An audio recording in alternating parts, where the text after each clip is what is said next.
remind you that there were 6 Democrats who voted for this.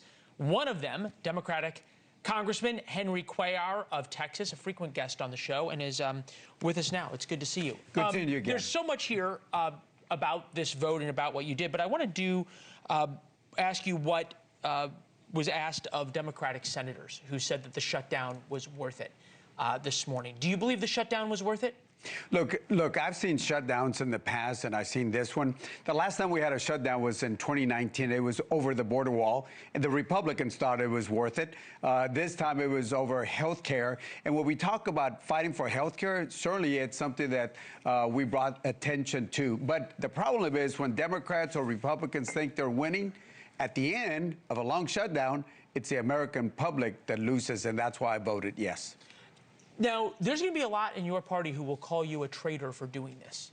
They certainly called the Democratic senators who voted for it a traitor. But what's interesting, and I think it's important to point out our viewers, because what you did was braver than what the Democrats in the Senate did. For this reason, the Democrats in the Senate, all of them are not running for re-election next time around in a year. You're going to. But number two, you didn't have to vote yes for the government to reopen. You wanted to make a statement. The Republicans didn't need your vote. So why'd you do it? Look, I've always followed the words of LBJ. When he said, I'm an American, I'm a Texan. He probably said I'm a Texan first before an American, but he said, I'm an American, I'm a Texan, and then a Democrat in that order.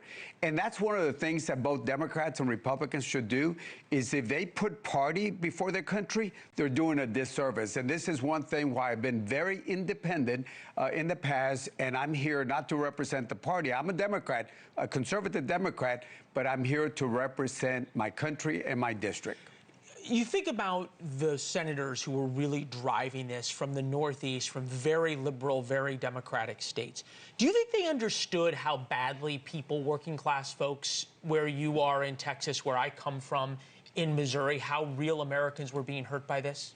You know, I've been traveling my district, whether it's in Duval, whether it's in Jim Hog, whether it's in Zapata, Star, all the rural areas. And let me tell you, people are hurting. People are hurting.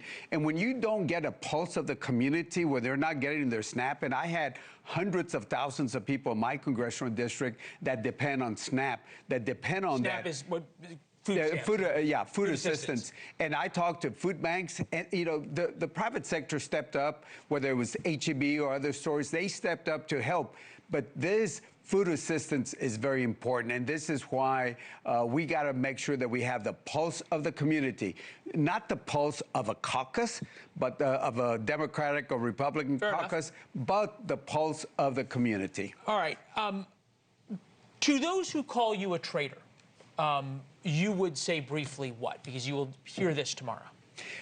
It takes leadership to understand that if you dig in just to hurt your people, that's not leadership. A leader is somebody that's able to step out and say, look, I got to move forward and do the right thing, and this is what I did. I'm not going to ask you about the Senate and about Chuck Schumer, who a lot of people have called to step down, but you voted against your leadership. Does that mean that the Democratic leadership in the House is not really aligned with where the American people are? Not at all. Look, I'm a big supporter of our leader, but I'll tell you this. Did we have some differences in tactics? Of course we did. But we were united in the goal, and that is making sure that health insurance, the ACA, is protected, and especially the subsidies are extended. Now it's up to Republicans to figure out how to fix the subsidies. This is what we put together as so-called winners and losers of this shutdown. Take a listen. What about Democrats nationwide feeling about Chuck Schumer? I think the word of the day is terrible, terrible, terrible, terrible. We are talking about a coordinated effort of 8 senators with the knowledge of Leader Schumer voting to break with the entire Democratic Party. Democrats on the Hill now are finally beginning to realize that they just may have won this government shutdown. You agree Democrats won it?